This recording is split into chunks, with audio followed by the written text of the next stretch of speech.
사시면서 좀 행복하게 즐겁게 생활을 하고 계십니까? 늘 마음속에 평안함이 있고 기쁨이 있고 안정된 생활을 하고 계신가요? 여러분, 우리 인생이 이 땅에서 평안을 누리면서 기쁘게 즐겁게 인생을 살기 위해서는요, 가장 중요한 두 개의 공동체가 있습니다.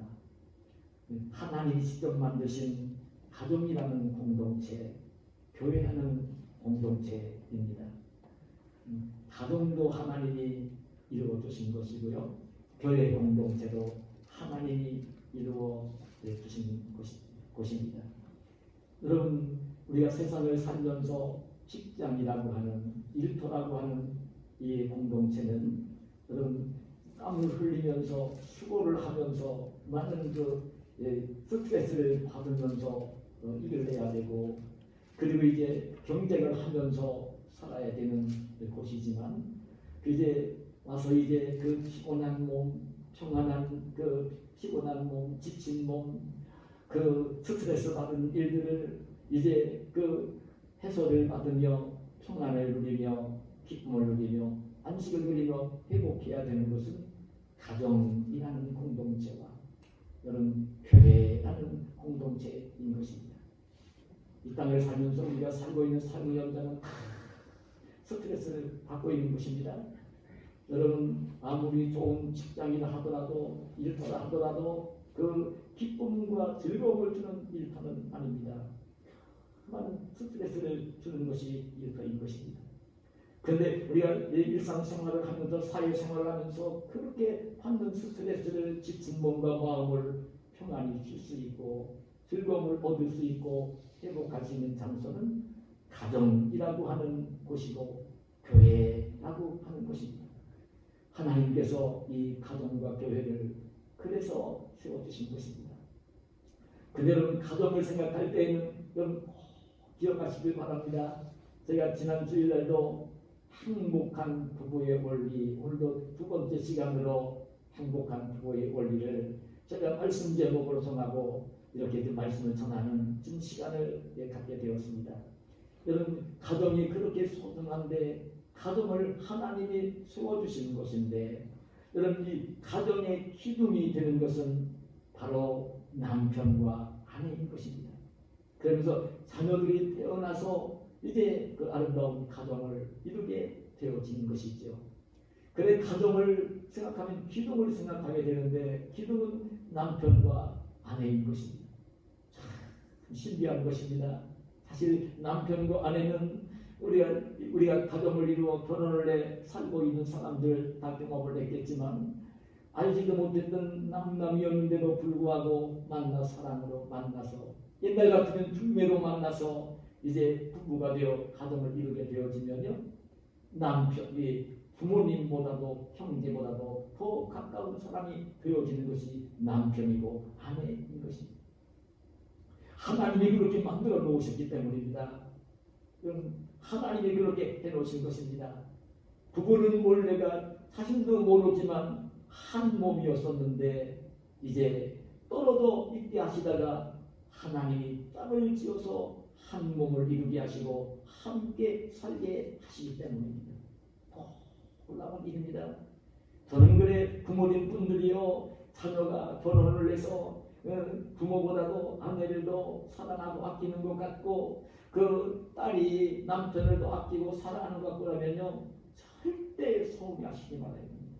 그게 오히려 정상 중에 정상인 것입니다. 하나님이 그렇게 해놓으신 것입니다. 그걸 잊지 말아야 됩니다. 그걸 이해를 하지 못하면요, 부모들이 그 자식들을 보면서 내가 너를 어떤 사랑으로, 어떤 희생으로, 어떤 정성으로 길러 놓았는데 내가 나한테 그럴 수 있느냐고 하는 이런 마음이 들고, 서운한 마음이 들고 그냥 식어질 수가 있을지 모릅니다. 근데 그런 게 아닙니다. 부부는 그런 관계인 것입니다. 근데 여러분, 제가 지난 시간에도 그런 말씀을 드렸지만, 우리 사회를 보면요, 얼마나 제가 참 어두운 사회인지 모릅니다. 정말 지난해 제가 우리나라의 이혼한 부부들을 통계 통해서 발표한 통계 자료를 보니까요 10만 2천 건입니다. 여러분 하루에 몇 쌍씩이 이혼을 했느냐면 280쌍입니다. 오늘도 280쌍이 이혼을 하고 있는 것입니다. 너무나 우울한 사회가 아닐 수 없죠. 근데 그 이혼한 그 통계를 보니까요 결혼한 지 4년 이하가 4년 이하가 제일 많아요. 그 제가 수치를 보니까 4년 이하가 얼마가 되냐면 18.8% 이혼 수치였습니다. 근데 안타까운 것은 30년이 넘게 산 부부들 가운데 두 번째로 확률이 많습니다. 이혼율이 많습니다. 17.6%. 30년 이상 산 부부들도 이혼을 하고 이제 결혼을 할 때는 모르고 사랑으로 불태워서 결혼을 해가지고 살다 보면 너무나 다른 것이 보여져서 4년 이하에 이혼한 확률이 제일 높고요. 그 다음에 이혼율이 높은 것은 30년이 넘게 산 부부들이 이혼율이 두 번째라는 것입니다. 얼마나 사회가 어두운지를 우리가 보아야 할 것입니다. 그리고 아시아에서는 이혼 건수가 많은 나라가 우리나라입니다. 부끄럽게 아시아야 될 것입니다. 이는 하나님 말씀이 교훈하시고 정말 행복하고 화목하게 살기를 원하시는 그 가정을 이루어서 그 가정 속에서 평안함을 얻고 즐거움을 얻고 그 세상을 살면서 힘들고 지쳤던 몸을 풀고 그 쉼을 얻고 안식을 누리고 회복을 해야 될 그런 가정들이 그렇지 못한 모습을 오늘 우리가 살고 있는 이 사회 속에 보여주고 있는 것입니다.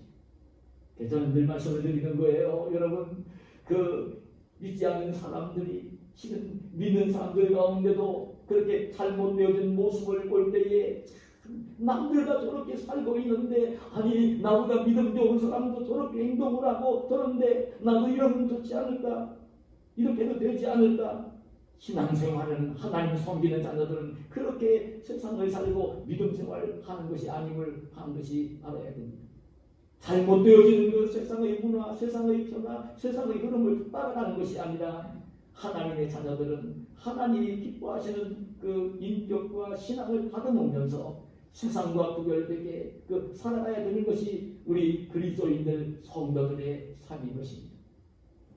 그런데 왜 그럴까요? 왜 하나님이 그렇게 부부가 한 몸이 되어 사랑을 하며 화목을 이루며 아름다운 가정을 이루고 그렇게 복되게 살기를 하나님이 원하시고 그렇게 딱 지어주셨는데 왜 이런 일들이 불행하게 일어난 모습일까요?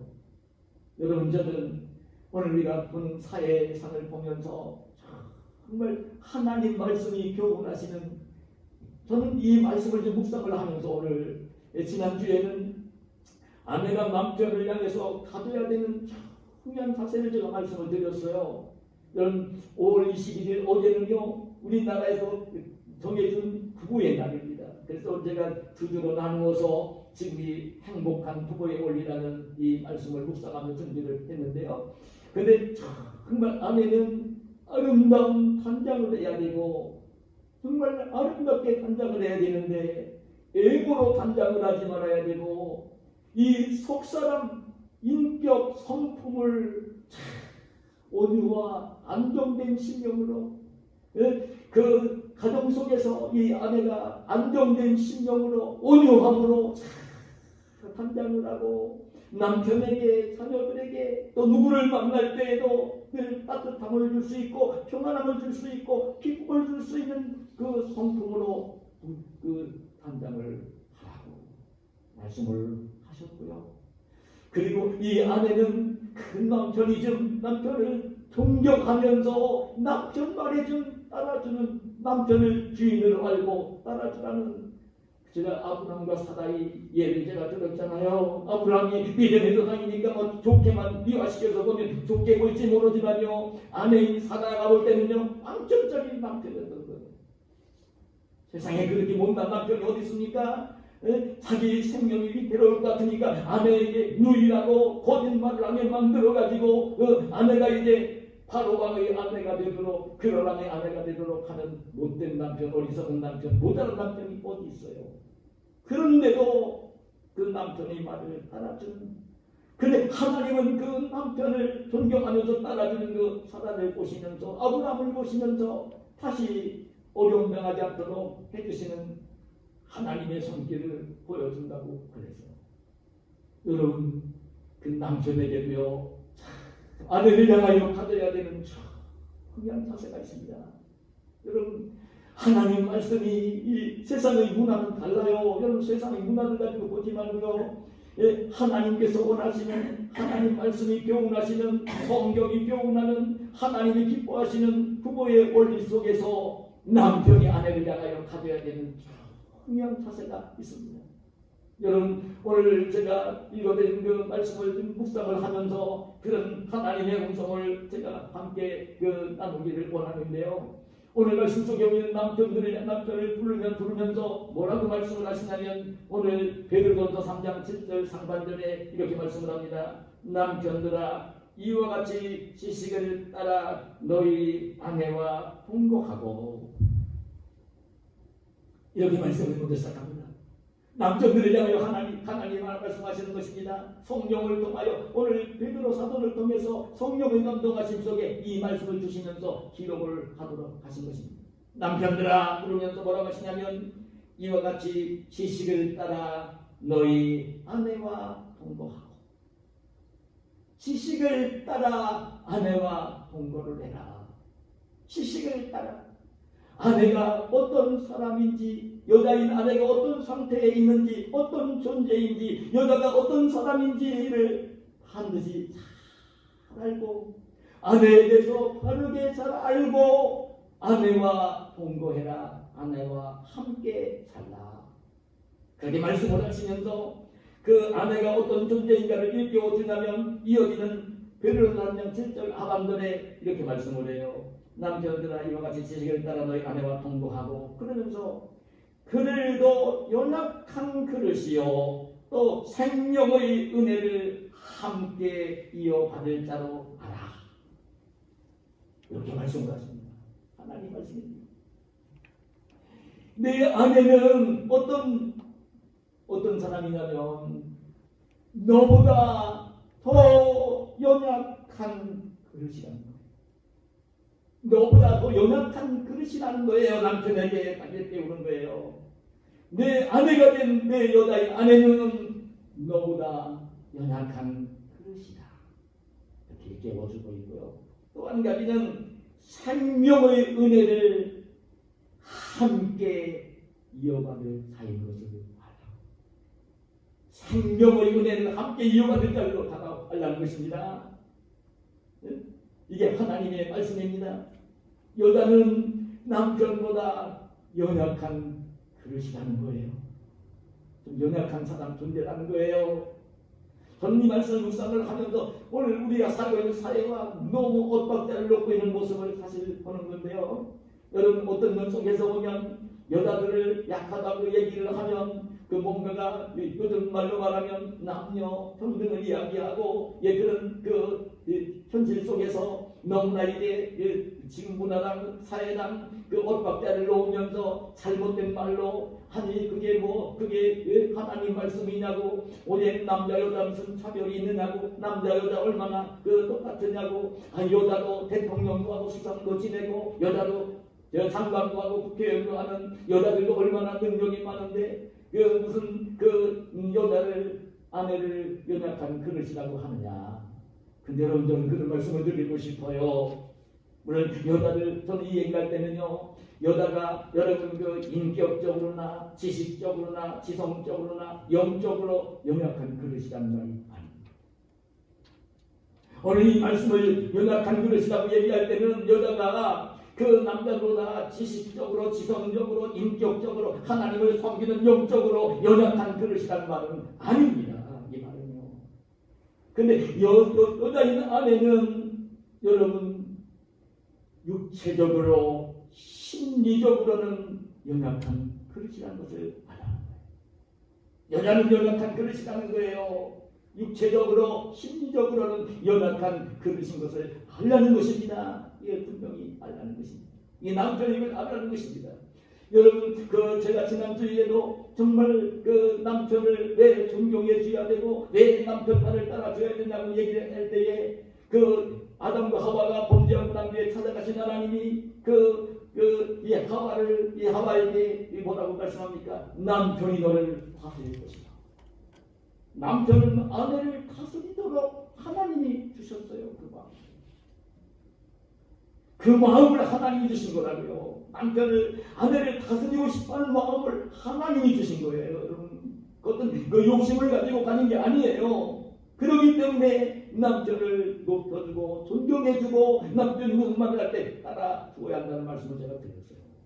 근데 반대로 아담에게는 뭐라고 하나님 말씀을 하셨냐면 창세기 3장 17절 19절을 이렇게 말씀하세요. 아담에게 이르시되 내가 내 아내의 말을 듣고 내가 내게 먹지 말라 한 나무의 열매를 먹었은즉 땅은 너로 말미암아 저주를 받고 너는 내 평생에 수고하여야 그 소산을 먹으리라. 땅이 내게 가시덤불과 엉겅퀴를 낼 것이라. 내가 먹을 것은 밭의 채소인즉 내가 흙으로 돌아갈 때까지 얼굴에 땀을 흘려야 먹을 것을 먹으리라. 남편을 향해서는 뭐라고 말씀을 하셨냐면 너는 내 평생에 수고하여야 그 소산을 먹으리라. 그리고 얼굴에 땀을 흘려야 먹을 것을 먹을 것이다. 저는 이 말씀을 묵상을 하며 듣는 제 음성이 바로 그것입니다. 여러분, 남자는요, 여자보다는요, 육체적으로 힘이 더 있어요. 심리적으로도 강건합니다. 예가 있기는 있어요. 여자들 가운데도 그냥 육체적으로 남자보다 힘이 더 센 사람도 있고요. 심리적으로도 강한 사람이 있기는 있어요. 아주 없는 건 아니에요. 예가 있긴 있지만 보편적으로 말씀하시는 거예요. 그런데 적어도 가정을 이룰 때에 이 아내는 남편보다 힘이 좀 부족한 사람이고 심리적으로도 연약한 그릇인 것을 알라는 것입니다. 무슨 얘기냐면요, 적어도 이 땅에 살 때에 가정의 생활을 할 때에 가정의 경제를 책임져야 되는 먹을 것, 마실 것, 입을 것, 잠잘 곳을 책임져야 될 일을 해야 되는 땀을 흘려 일을 해야 될 사람이 누구냐면 남편인 것을 일깨워주고 있는 말씀입니다. 아내도 요즘에는 맞벌이 부부가 되어서 사회생활, 문화생활을 하는 것을 볼 수 있어요. 근데 이 맞벌이 부부가 되어지면 오히려 전 우리나라에 세계적으로도요, 제가 안타깝게 보니까 OECD 국가들 가운데 이혼율이 제일 높아요. 가난한 나라보다. 이것이 여러분 문화생활을 하면서 물질적으로 풍요로워지고 근데 물질적인 풍요를 누리면서 문화생활을 하려고 하면 남편도 아내도 함께 직장생활을 하며 돈을 벌어야 되고 돈이 있어야 차도 굴리고 좋은 집에 살고 여행도 다니고 그렇기 때문에 맞벌이 부부가 되다 보니까 참 아내들도요 그렇게 일터에 나가서 일을 하게 되어진 모습을 많이 보는 거예요. 근데 여러분 기본적으로 우리가 알지만 자녀를 낳아 출산을 해야 되고 자녀를 양육해야 되는 데는 아내의 역할이, 엄마의 역할이 절대적인 거예요. 남편보다는 아내가 할 역할이 더 큰 거예요. 그렇기 때문에 하나님의 그 일을 맡겨놓으시면서 오늘 남편 된 자에게는 이마에서 땀이 흐르도록 그렇게 수고하여야 땅에서 나는 소산을 먹으면서 살게 될 것이다. 이 가정의 경제를 책임져야 될 것을 이 남편에게 짐을 지우고 있는 이 말씀을 보여주는 것입니다. 그리고 아내를 또 일깨우면서 뭐라고 하냐면 아내는 생명의 은혜를 함께 이어받을 자라는 거예요. 일깨우는 거예요. 너랑 지금 함께 가정을 이루어 살고 있는 그 아내는 생명의 은혜를 함께 이어받을 자다. 함께 구원을 받고 함께 영생을 얻고 함께 하나님 나라에 가서 영생 통닭을 누릴 그런 사람이다. 함께 할 사람이다. 이제 지금 가정을 이루어서 끝난 게 아니라 이 땅에서도 함께 살지만 하나님 나라 가서도 영생 복락을 함께 누릴 사람이다. 그걸 일깨우는 것입니다. 물론 여러분 그 천국에 올라가서 부활의 몸으로 살 때는 예수님이 결혼하지 않으신 것처럼 그 부활의 그날에 천국에서 영생 복락을 누릴 때는 주님께서 분명히 말씀하시기를 그 사두개인들이 와서 내세가 없다 부활이 없다 그렇게 이제 그 시비를 걸어올 때에 주님께서 그 사두개인들이 7형제가 한 여자와 결혼을 했는데 정말 그 부활의 날에는 그 누구의 아내가 될 것이냐고 그 시비를 걸며 물어올 때 예수님 말씀을 보면 부활의 때에는 천국에서는 천사와 같을 것이라고 거기는 시집도 가지 아니하고 장가도 가지 않는다는 말씀을 하고 계세요. 물론 천사와 같은 존재로 영생 복락을 누리겠지만 그래도 아내는요 남편과 함께 생명의 은혜를 이어받을 자 하나님 나라 가서 영생 복락을 함께 누릴 자인 것을 분명히 알라는 말씀을 하시는 거예요. 그걸 일깨우시면서 오늘 저는 예전 말씀을 보면 제가 에베소서 말씀을 함께 묵상을 했어요. 그래 오늘 먼저 이 말씀을 하시면서 그 주님께서 하신 말씀은 뭐냐면요. 그 오늘 그 베드로전서 3장 7절을 다시 읽어보면 이렇게 말씀을 합니다. 남편들아 이와 같이 지식을 따라 너희 아내와 동거하고 그를 더 연약한 그릇이요 또 생명의 은혜를 함께 이어받을 자로 하라. 그래서 뒤에 이어지는 말씀이 얼마나 소중한 말씀인지 모릅니다. 귀히 여겨라. 귀히 여겨라. 귀히 여겨라. 아내를 귀히 여기라는 것입니다. 아내를 귀하게 여기라는 것입니다. 아내를 귀중하게 가장 귀하게 여기라는 것입니다. 그 말씀을 하시면서 이는 너희 기도가 막히지 아니하게 하야 합니다. 그 아내가 어떤 존재인가를 바르게 알고 아내를 귀하게 여길 때에 너희 기도가 막히지 않는다. 기도가 막히지 않는다는 말씀은 무엇입니까? 기도는 하나님께 올리는 것이잖아요. 하나님과의 교제가 막히지 않는다는 것입니다. 하나님과의 관계가 형성이 된다는 것입니다. 여러분 아내를 귀하게 여기는 자가 하나님과 아름다운 교제를 이루고 아름다운 소통을 이루고 아름다운 관계를 이루는 것입니다. 여러분 아내를 귀하게 여기지 아니하고 아내와 불편해지면요 여러분 하나님과도 불편해지는 것입니다. 하나님과 불편해지는 것입니다. 아내와 잘못된 관계가 되어지면요 하나님과 불편한 관계가 되어지는 것입니다. 기도가 막히는 것입니다. 하나님과 교제가 안 되는 것입니다. 하나님과 불편해지는 것입니다. 믿음을 가진 성도라면 그렇기 때문에 하나님을 귀하게 여기면서 정말 하나님과의 교제도 막히지 말아야 되는 것입니다. 그 귀하게 여긴다는 이 말씀의 의미를 여러분 오늘 우리가 살고 있는 이 사회 속에 여러분 잘 기억해야 될 것입니다. 제가 일전에 그 교회 나오기 전에 아침마당 시간에 어떤 유명한 그 변호사 그리고 의사들 나와서 하는 그 아침마당 프로그램을 보았는데요. 근데 이 변호사가 나와서 이혼 그 가정의 날이다 그 가정에 관계된 그런 주제를 가지고 그 아침마당을 그 하는 모습을 봤는데 그때 이혼을 많이 취급하는 이혼 취급을 많이 하는 전문 변호사가 나와서 남자 여자가 이혼을 할 때에 이혼의 사유 가운데 가장 높은 것이 뭐라고 했느냐면요. 두 가지를 딱 집었어요.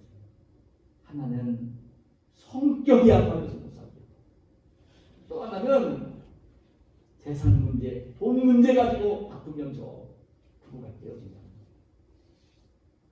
저는요 하나님 말씀이 교훈하신 내용을 보면요 부부가 이혼은 절대 하지 말아야 됩니다. 근데 이혼할 사유는 두 가지 있습니다. 저는 그런 말씀 드리고 싶어요.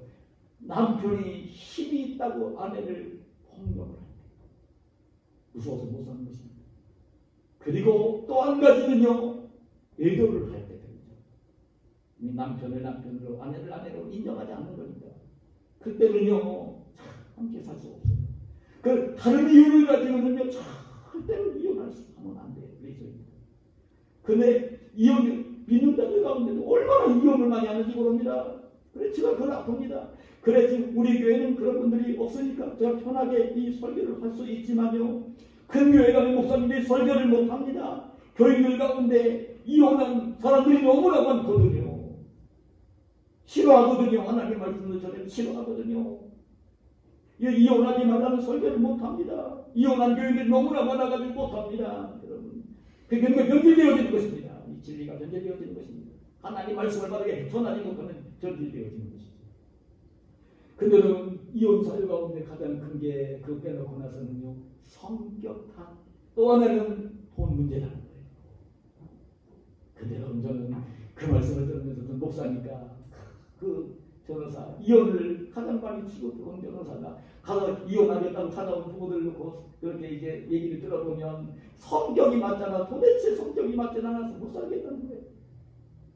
그 30년 부부 넘은 부부들 가운데 17.6%가 그러니까 있다는 거예요. 여러분, 재산 문제 가지고 다투다가 이제 불편해져 가지고 도저히 함께 못 살겠다는 부부들이 그렇게 많다는 것입니다. 저는 그 두 가지를 생각해 봤어요. 성격, 여러분 성격이 뭡니까? 여러분 성품이라는 게 뭡니까? 부부가 함께 오래 살다 보면 성품이 닮아가긴 합니다. 근데 평생을 살면서도 성품이 온전히 닮아지진 않습니다. 제가 집사람과 40년 살고 있습니다. 그래도 성품이 똑같지는 않습니다. 제가 아내를 닮고 아내를 저를 닮았을 것입니다. 아니 닮아졌을 것입니다. 그런데 지금 똑같지는 않습니다. 어떤 그 문제가 생기면 지금도 의견이 충돌이 될 때가 있습니다. 있어요. 충돌이 있어요. 제가 40년 살았어요. 우리 큰아들 여기 40살입니다. 그럼 충돌일 때가 있어요. 어떻게 성격이 똑같아요? 어머니 속에서 쌍둥이를 나와도 성격이 같은 사람 없어요. 다른 거예요. 다른 것입니다. 이런 거 하셔야 됩니다. 다 다른 것입니다. 남편과 아내는 남자보다는 더 다릅니다. 성격 다른 것입니다. 뭐가 문제냐면요, 그 상대방이 그런 생각을 가지고 있고 그런 마음을 가지고 있고 그런 행동할 때에 그 남편을 향해 아내를 향해 이해하고 배려하는 마음이 부족하기 때문에, 그것 때문에 성격이 맞지 않는다는 얘기를 하는 거예요. 그것 때문에 이해하고 배려하는 마음이 부족해가지고 그 말이 나오는 거예요. 그래서 위기가 오는 것입니다. 그리고 이해하고 배려만 한다고 하면요, 그런 문제가 되지 않습니다. 의견이 달라서 말다툼을 할 수 있습니다. 좀 언짢을 수 있습니다. 그러나 그 이해하고 배려하면 그런 것도 아닌 것입니다. 여러분, 저는 그렇게 생각해요. 정말 믿지 않는 우리 그리스도인들은 원수까지도 사랑해야 되고 원수까지 섬겨주는 사람들인데 그거 하나 이해를 못해가지고 배려를 못해가지고 성격이 다른 애 만나면서 그걸 가지고 이혼 얘기를 나오면 부부는 안 되는 것입니다. 그 돈 문제, 돈이 얼마나 귀합니까? 여러분 아시잖아요. 돈이 얼마나 귀합니까? 돈이 없으면 생활이 안 되지 않습니까? 먹는 것, 입는 것, 잠자는 것, 그 일상 생활이 안 되지 않습니까? 돈이 있어야만 이 땅에서 살 수 있지 않습니까? 그 세상을 살면서 돈보다 더 귀한 것이 어디 있습니까? 그러니까요, 그 귀한 돈 때문에 남편과 아내도 다투다가 헤어진다. 어떤 못된 남편들은 직장 생활하면서 평생 동안 아내한테 돈 안 맡기고요, 지주머니 찾고 일한 남편들 볼 수 있어요. 남편은 식모처럼 아내를 참 잘못된 것이지요. 그는 얼마나 잘못된 부부인지 모릅니다. 저는 그렇게 생각해요. 정말 성격 탓을 하고 있다, 돈 때문에 불편해진다, 그러면요 남편이 아내를 귀하게 여기지 않기 때문에, 남편을 아내를 귀하게 여기지 않기 때문입니다. 귀하게 여기지 않으면 그렇게 되어지는 것입니다. 귀하게 여기면요, 귀하게 여기기만 하면요, 성격 다른 거 그냥 이해하고 배려하면 됩니다. 좀 다투다가도 얼른 양보하면 되는 것입니다. 정말 배우자를 귀하게 여기면 돈 그거 때문에 다툴 일이 아닌 것입니다. 그냥 다툴 문제가 아닌 것이지. 그 끝내 다투면서 이어지는 것은 아내보다 남편보다 돈을 더 귀하게 여기기 때문에 끝내는 다투면서 이어집니다. 귀하게 여기지 않기 때문에 것입니다. 하나님 귀하게 여기라고 하십니다. 그러면서 또 뭐라고 말씀하시냐면 오늘 제가 읽어드린 에베소서 그 5장에 보면 25절에 남편들아 아내 사랑하기를 그리스도께서 교회를 사랑하시고 그 교회를 위하여 자신을 주신같이 하라. 28절에서 이와 같이 남편들도 자기 아내 사랑하기를 자기 자신과 같이 알지니 자기 아내를 사랑하는 자는 자기를 사랑하는 것이다. 남편들에게 아내들에게는요 존경하고 남편에게 복종하라는 말씀을 하시는 대신에 하나님은 남편들에게는 뭐라고 말씀을 하시냐면 아내들을 사랑하라는 것입니다. 아내를 사랑하는 것입니다.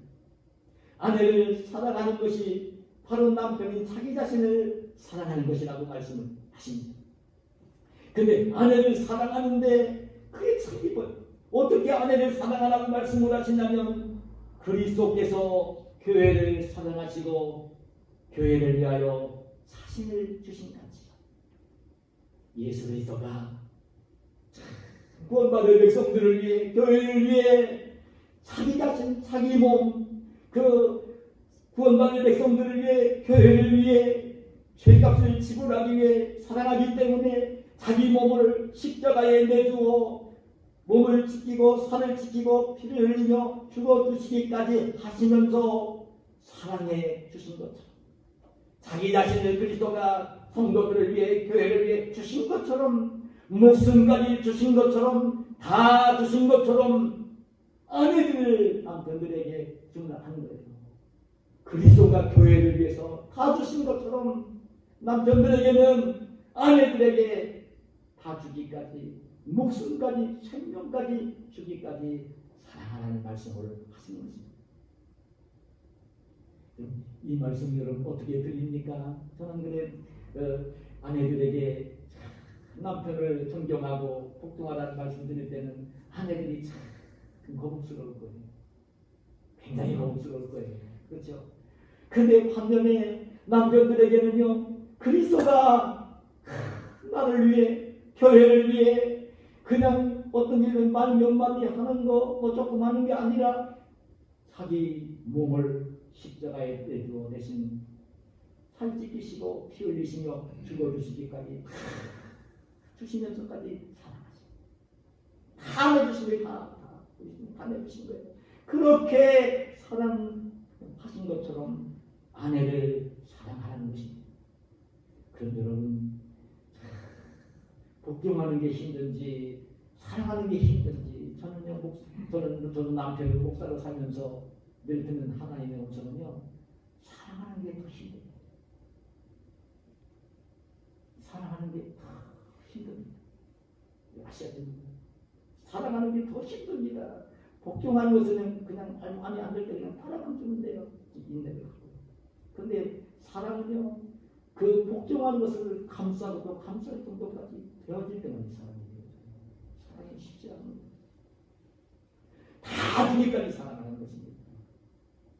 마음도 주고 그 몸도 주고 힘든 일 다 해주고 땀 흘려 일해서 번 돈이 있으면 자기 주머니 속에 하나도 넣지 말고 다 내게 다 주라는 거예요. 그렇게 사랑하는 것입니다.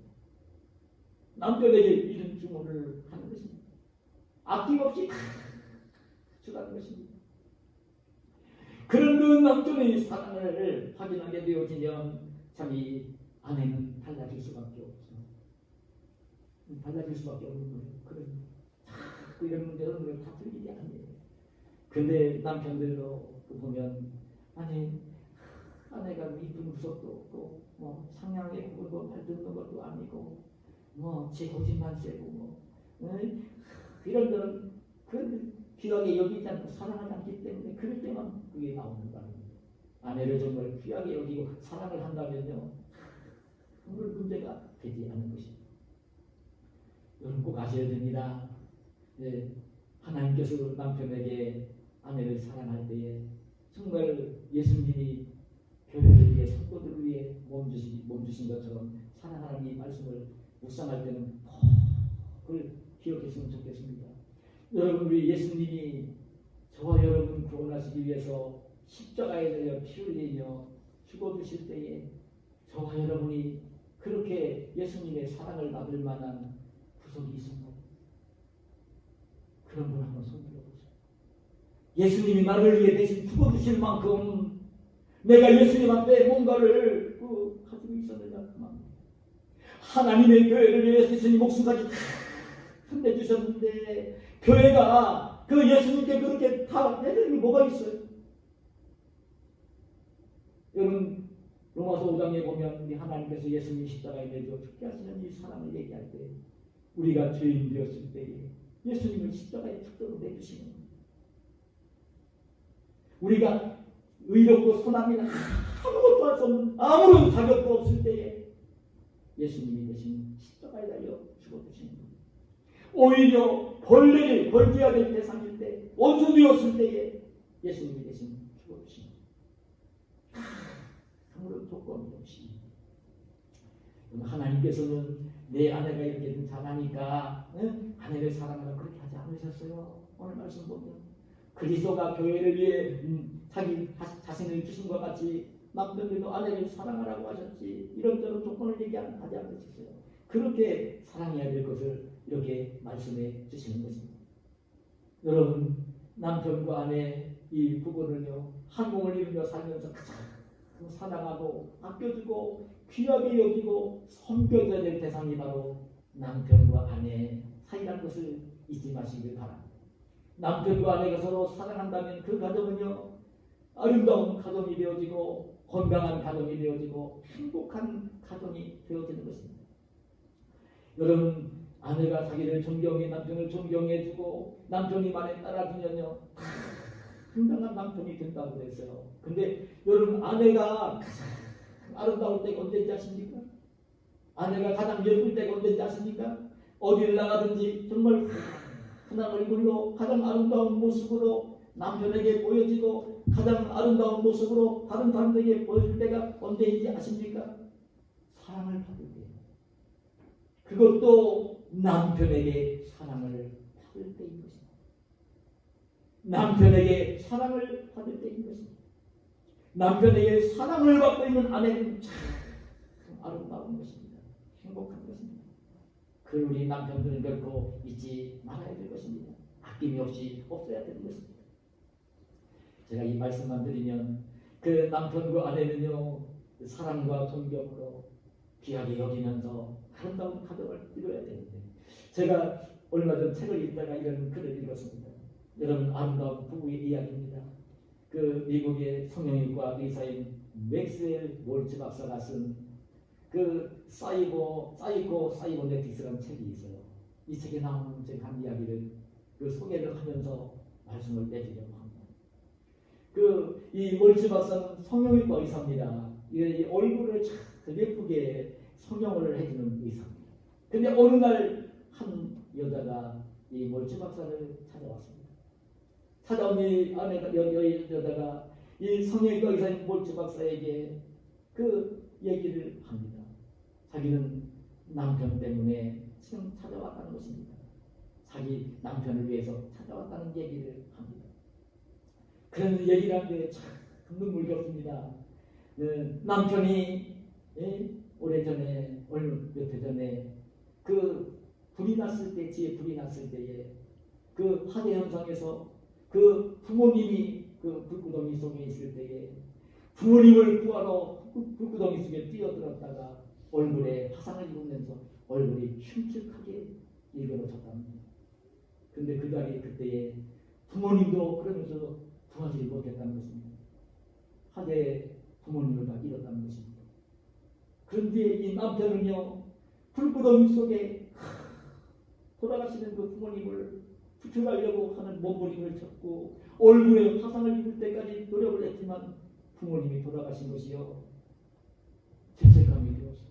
내가 죽더라도 이 부모님을 불구덩이 속에서 구출해냈어야 되는데 그러지 못한 것이 죄책감 때문에 이 남편이 우울증에 빠지게 된 것입니다.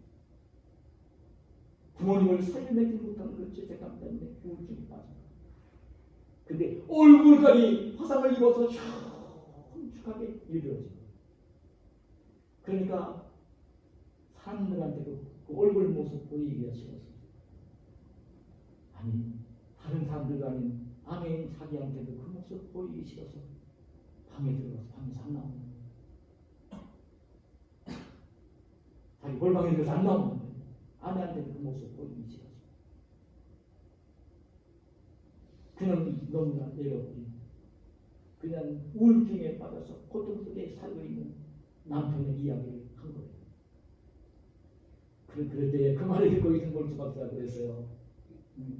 좀 더 걱정하지 마세요. 염려하지 마세요. 지금 성령 의술이 참 발달을 해서 일그러진 흉터된 남편 얼굴을 어느 정도는 아름답게 성령으로 치료할 수 있어요. 걱정하지 마세요. 그렇게 위로를 했습니다.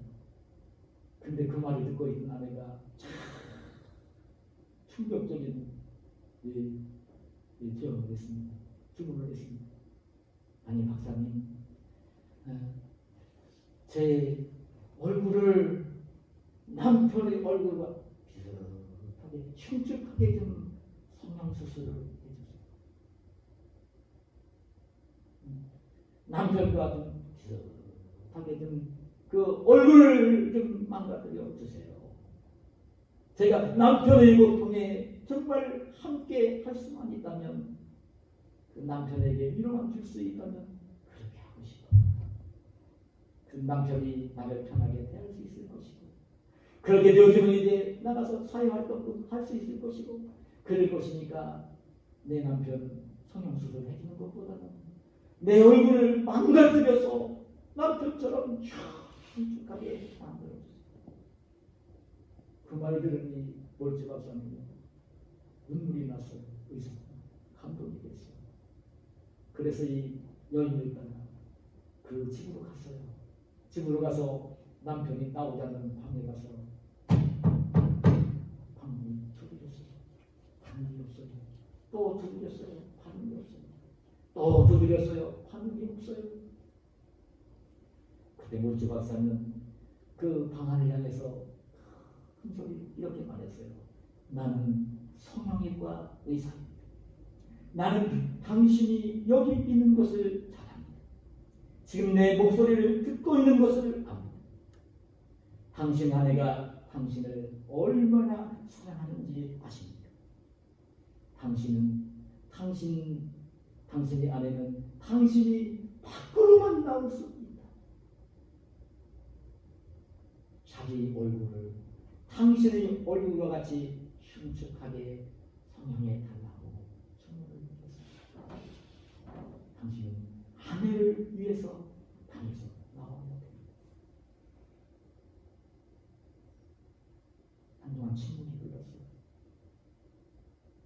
조금 있다가 비로소 방 열리는 소리가 들렸어요.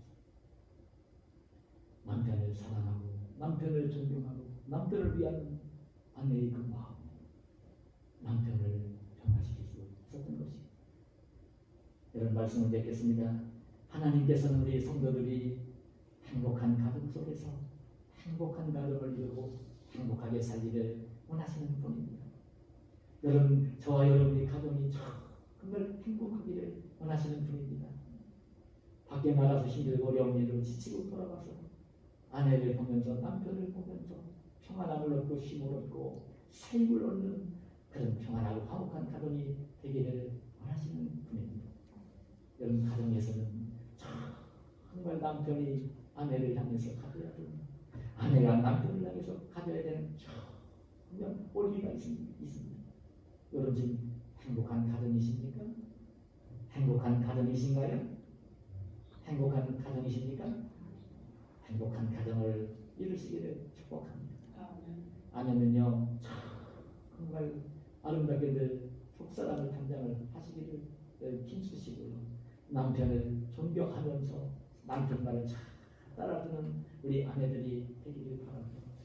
이 남편은 아내가 어떤 존재인가를, 여자인 아내가 어떤 존재인가를 다르게 알고 정말 아내를 귀하게 여기면서 아내를 위해서 예수님이 교회를 위해서 나를 위해 몸을 주신 것처럼 부족하게 그지없는 나에게 몸을 다 주신 것처럼 아내에게 아낌없이 모든 것을 내어주는 그 사람으로 행복하고 화목한 가정을 이루시며 하나님이 축복해 주시는 귀한 가정을 이루며 사시는 저와 여러분이 되시기를 예수님의 이름으로 축원합니다. 하나님 감사합니다. 오늘 우리를 사랑하셔서 이 주일날 이 복된 자리에 올라오게 하시고 주님을 예배하게 하시고 오늘 주의 백성으로 천국 백성으로 이 땅을 살 때에 오늘 행복하고 화목하고 아름다운 가정을 이루기를 원하시는 주의 말씀을 오늘 내게 들려주시고 오늘 하늘 백성으로 하나님의 자녀로 아름답고 행복한 가정을 이루도록 우리에게 격려하시는 귀한 말씀을 들려주셨사오니 감사합니다. 주님, 저희들이 주의 귀한 말씀을 깨달아 마음속에 담고 오늘 가정 속에서 그 남편의 아내, 남편의 도리, 아내의 도리를 잘 감당하며 평안하고 화목한 가정, 행복한 가정을 이루는 복된 저희들이 되게 하여 주시옵소서. 예수님의 이름으로 기도하옵나이다. 아멘.